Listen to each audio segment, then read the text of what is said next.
ऐसी बहुत सी चीज़ें हमारे आसपास मौजूद होती हैं जो हमारी सेहत के लिए काफ़ी लाभकारी साबित होती है, लेकिन इसके बावजूद भी हम अक्सर बाहर के जंक फूड्स की तरफ अपना ध्यान आकर्षित करते रहते हैं, जिससे बहुत जल्द परेशान हो जाते हैं और गंभीर बीमार भी पड़ जाते हैं। हालांकि आप गर्मियों के मौसम में छाछ का सेवन बड़े ही शौक से करते हैं, लेकिन अगर आप सर्दियों के मौसम में छाछ का सेवन करते हैं तो इससे आपकी सेहत को काफ़ी बेमिसाल फायदे मिलते हैं। आइए जानते हैं इसके बेमिसाल फायदों के बारे में। अगर आप सर्दी जुकाम से बेहद परेशान नजर आ रहे हैं तो इसके लिए आप छाछ का सेवन करना शुरू कर दें। इसको पीने से सर्दी जुकाम के जीवाणु धीरे धीरे नष्ट होने शुरू हो जाते हैं, जिससे निजात पाने के लिए आप खाली छाछ को पीने की बजाय उसमें थोड़ा सा पिसा हुआ लहसुन और अदरक को मिलाकर इसका सेवन करें। ऐसा करने से आपकी सेहत को काफी फायदा मिलता है। इसके अलावा अगर आप खाली पेट छाछ का सेवन करते हैं तो इससे आपकी सेहत को काफी फायदा पहुंचता है, जिससे आपका पाचन तंत्र बेहतर यानी सुचारू रूप से कार्य करता है। साथ ही आपका पाचन तंत्र हमेशा मजबूत बना रहता है और आपको भरपूर मात्रा में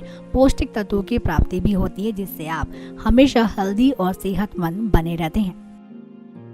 क्यूरन हेल्थ डेस्क से रानी की रिपोर्ट।